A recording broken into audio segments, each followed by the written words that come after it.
Superbooth 21. I'm again here with Chris from Expressive E.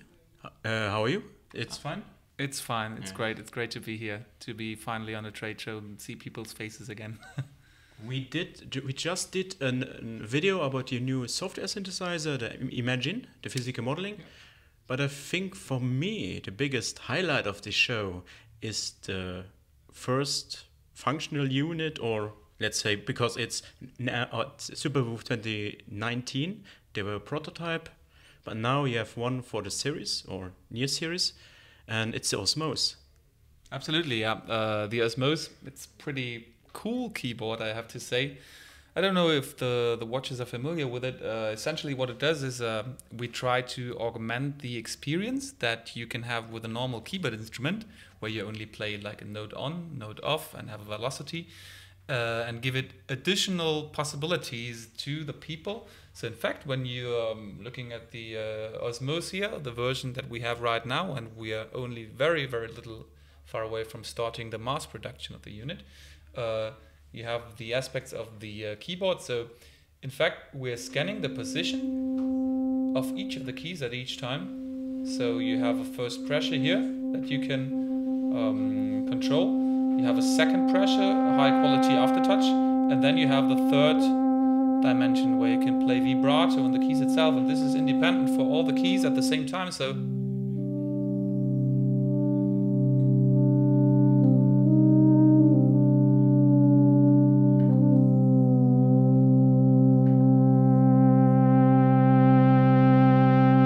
while offering all this, we made sure that you can still play it just like a normal keyboard. So you can still use it as a controller as well. But in fact, what you just heard is the internal sound engine. We partnered up with Haken Audio, and there's a polyphonic synthesizer in it, a polyphonic modular synthesizer. So it comes with the sounds already that are made to work really well together with a keyboard, with the augmented keyboard action that we invented ourselves for this, and that we are currently finalizing. So it's not a Fatar, so it's your own design, It's our own design, so we produce it ourselves, so we had to build it from the ground up and refine every aspect of it to make sure that it meets the high quality standards that people expect from us, because I guess there was a reservation campaign when we announced the product.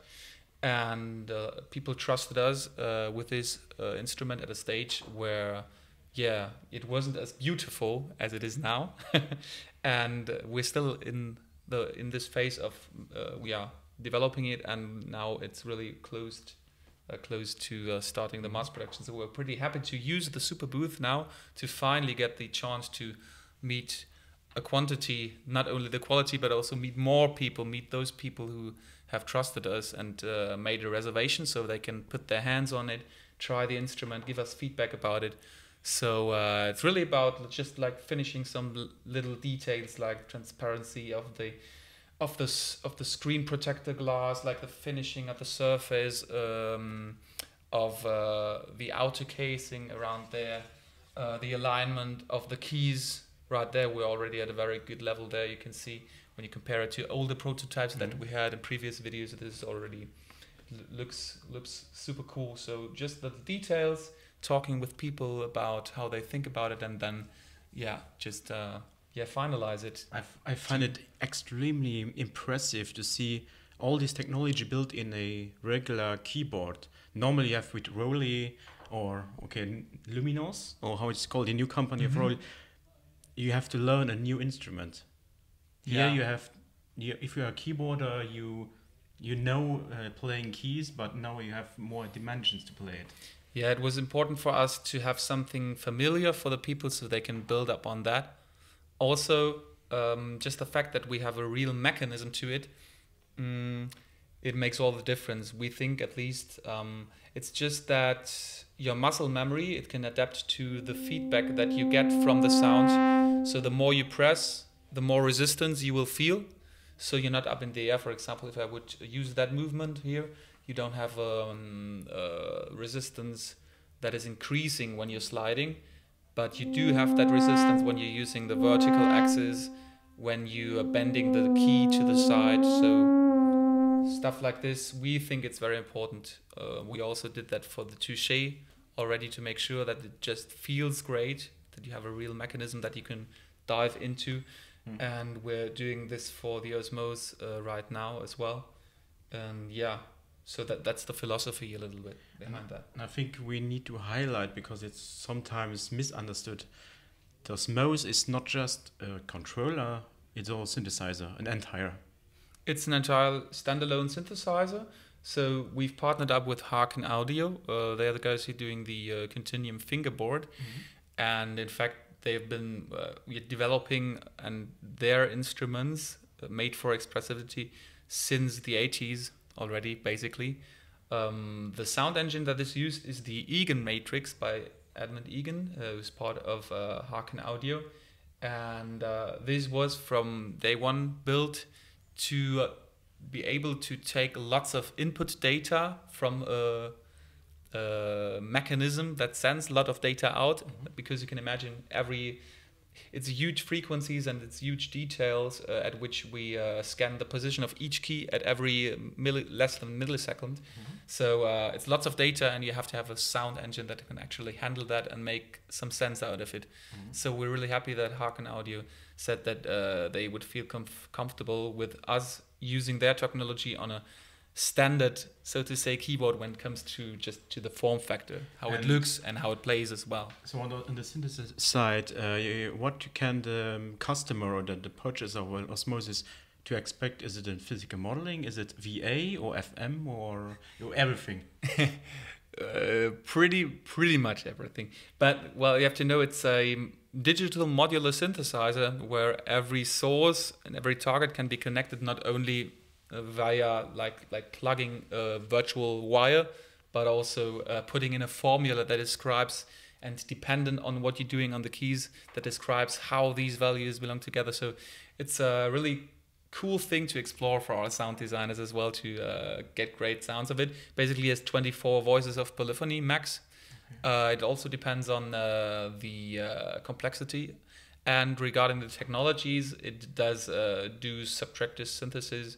It does do frequency modulation. It does do physical modeling.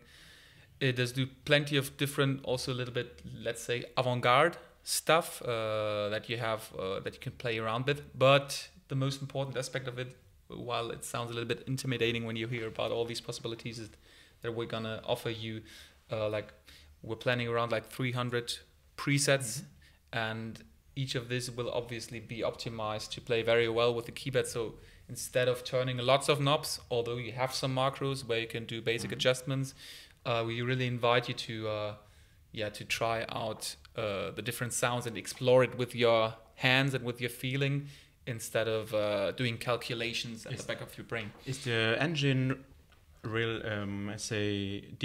independent, or is it dependent to an editor?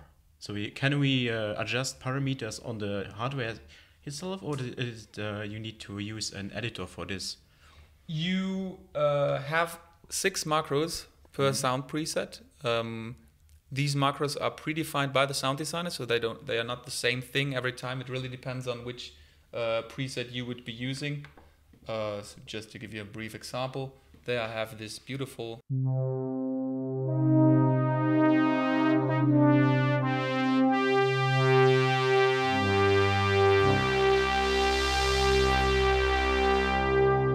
sound that goes in the direction of the CS80, and just what you would have directly on the machine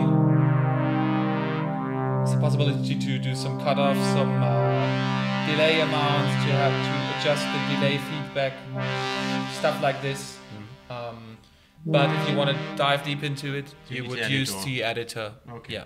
And you maybe know that it's are these patch cross compatible? So if I made a patch, because I'm pretty sure there are many people who has an fingerboard and maybe use their own presets on the Osmose. Is that possible, or there need to changes for this? Generally, the sounds themselves are fully compatible with each other. We use the exact same surface, the exact same DSP as the top-notch slim fingerboard Continuum line.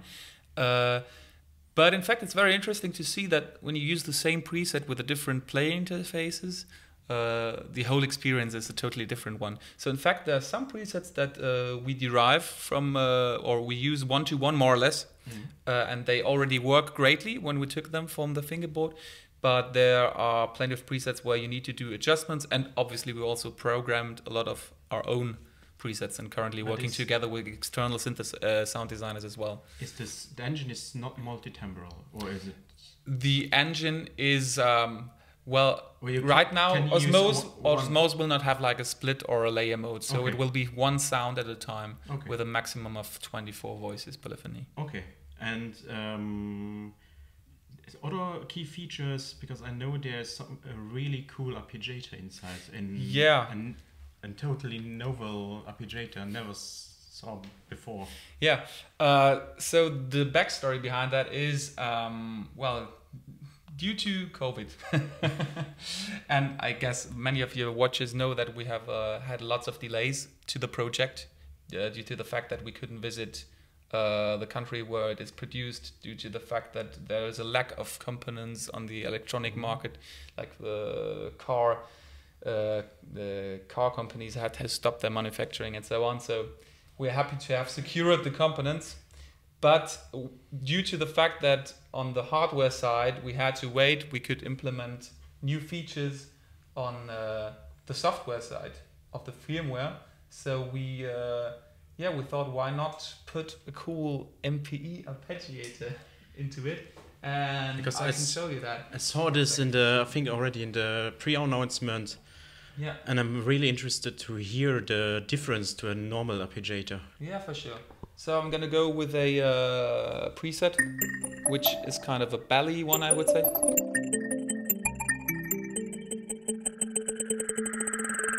And it does like a multi-trigger on the aftertouch. And now if I want to use the arpeggiator, so once I selected the arpeggiator, you will see that because we know the exact position of every key at every moment, I am able to put an emphasis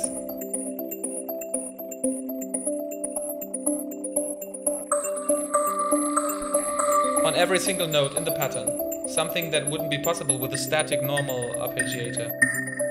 There I can take the deepest note, and it's not only that it takes into account the way how I press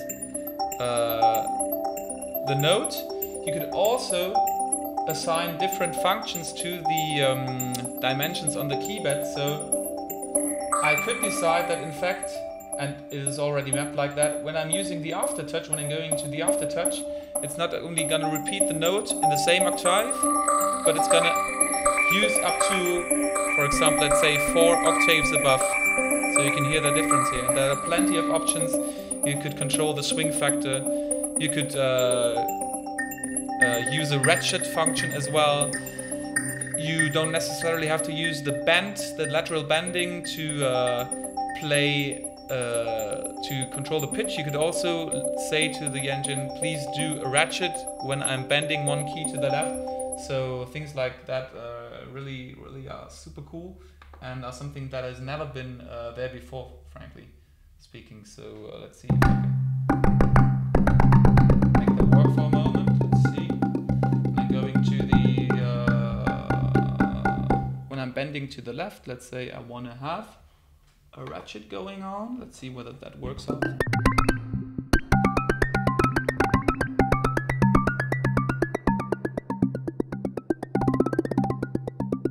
Don't know if you really see that minimal difference there, but when I'm bending to the left, and it's independent for each key, obviously.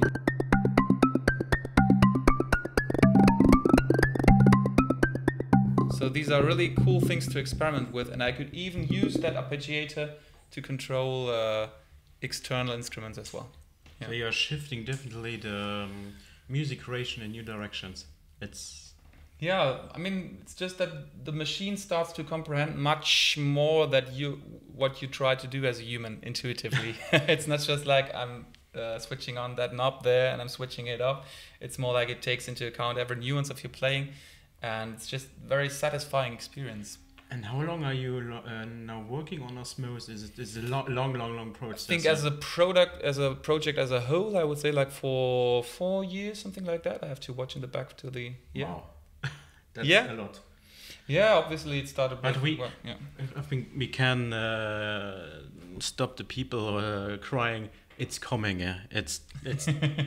It's not a how you say that, blase, not a bubble, where we took the money and ran away. No, not at all. As you can see, it's very it's just little details that have to be adjusted, because for us it's really important that we put out something where people are really satisfied with.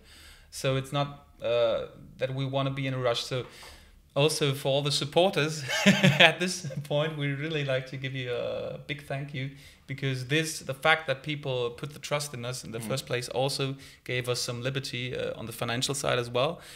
So we don't have to rush the product, so we can really take the time to make things right, that the details are as good as we can, so that we don't have to regret it afterwards. So if only we had gone that extra mile to make it right. So yeah, thank you. You are the key presenter here from Expressive E, and I've known you are a very talented musician. You're making performances and so on. What is for you the main thing we said? What takes you the Osmose to a different level for you? Is it as performance as a musician? Well, it sounds perhaps a bit cheesy because the brand name is Expressive, but it is indeed the expressivity that you don't have before. So before, when you're playing normal keyboards, and I know lots of colleagues who do that as well, you try to do vibratos on the keys because you feel it in your head, and it's been like that also when there weren't even electronic instruments around. Like there are recordings from pianists like 120 years ago that kind of intuitively feel the need to play vibrato on the keys, and that's it's finally happening. And it's not something that of course you have to train with it, but it's not something that is totally unfamiliar. You have something that respects the skill that you already have, builds up on that, and just gives you a whole new world to discover at the same time. And maybe interesting also for all the, say, not dollars, but more DAW-centered musicians, if you want to use it as MIDI controllers. How easy is it to implement it in the DAW environment? Does it require extra software, or is it how you will do this? Because we know that Osmose is a hardware synth, but also MIDI synth. Yeah, it's got a dedicated mode for the external MIDI, and there we take great care to offer presets as well. Obviously, MPE, it's really on the growth, so it's not always directly plug and play. However, it's a MIDI class compliant USB device. It supports the format of MPE, so we're gonna make sure that one thing, we have the presets that we offer that are already optimized for some plugins by third parties as well, and also we're gonna supply tutorial articles to say, if you want to use it with Equator 2, you would better change the pitch bend range to that value, or perhaps you have to take into account that this CC sends that. But generally, people won't be left alone, and it's not that complicated actually, especially when you're already a little bit familiar with the MPE concept. So we make sure that it's compatible with all the DAWs. We speak with the big players there. So the technology which is based is MPE. Yeah. Internally we use MPE Plus, in fact. So if you really, because it seems you're really interested in the technical details. So internally, when we're using the Haken audio engine, we're not even using, for example, the velocity parameter, because instead of that, because we know the position of the key at each time, we just scan it at such a high frequency that the attack phase can be described exactly how it is, and not just we don't just say it's value 70, velocity 70. We say it's that exact curve that's going on, and this means that velocity isn't even used internally. And this is what is called by Haken Audio, it's their invention, MPE Plus. Okay. But when it comes to interfacing it with external synthesizers, we do support MPE. We do support just sending perhaps also poly aftertouch, and it goes down to backwards compatibility, so to say, just to play normal piano plugins with it. And we can confirm that, yeah, it doesn't feel awkward to play piano on this. Okay. It's as less as usable as a high quality synth action. So we aim to let you use it as a controller in your studio as well as your main controller, as your main keyboard controller. Can we get more sounds, more action? Yeah, absolutely. So why not start with a little example of another feature that we could implement thanks to the days, so to say, which is a pressure-weighted portamento.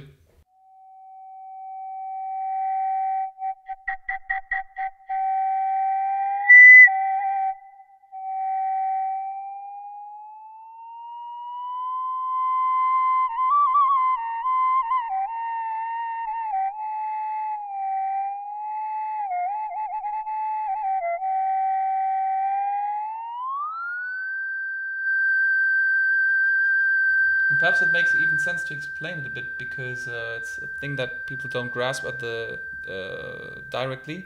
So what it does, it changes the pitch in the sense that it makes an average between the two notes that you're playing. So when I'm here and I start playing another note, it starts to move into that direction, but only if I let go of the first key. So it's going to be at that point. So this allows me to really control the duration, so it's instead of just setting one fixed portamento time. So it's a super smooth glide. You're gliding. Absolutely, yeah.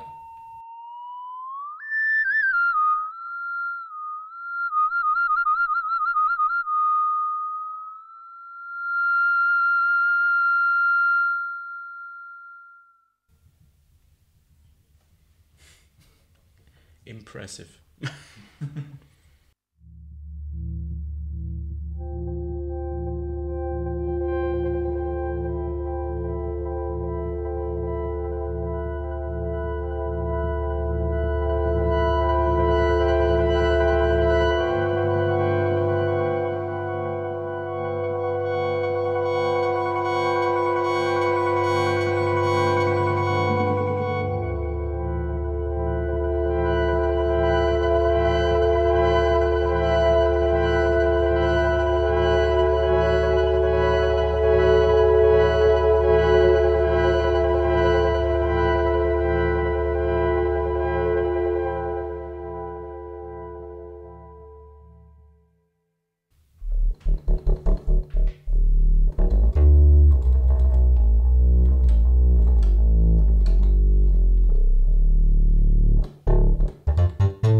Quite mind-blowing, yeah.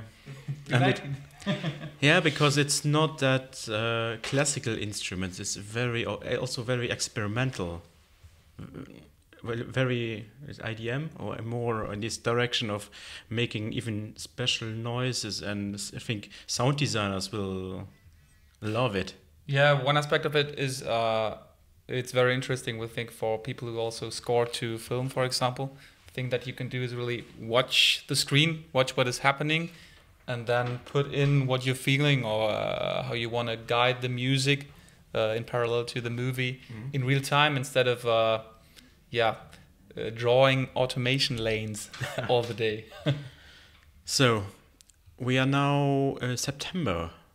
When we can expect Osmose or the first the bakers, the pre-orders?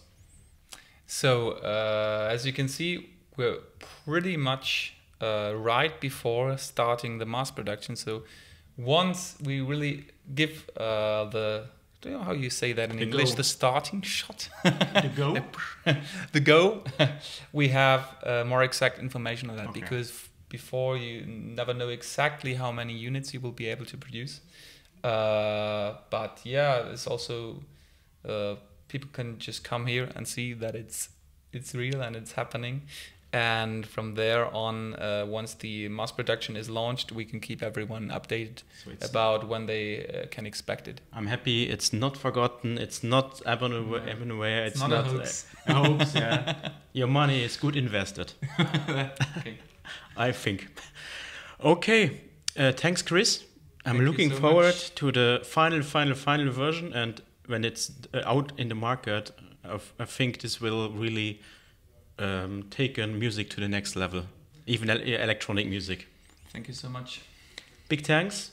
And the price will be 1,700. The price shall be 1,799. Okay, that will be the final price. That.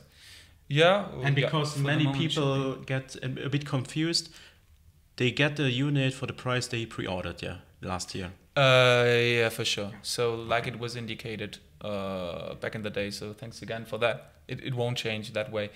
Components in reality during COVID crisis have become much more expensive, but we made our calculations on our side, and we're gonna stick to that promise. And obviously for our backers, that speaks for itself. Obviously we won't change anything after having made the no worries. Sure. Thank you, Chris. Hope for you a good Superbooth 21. Thank you so much. And hope to see you again in our next Synanatomy video here from the Superbooth 21. Bye. Bye bye.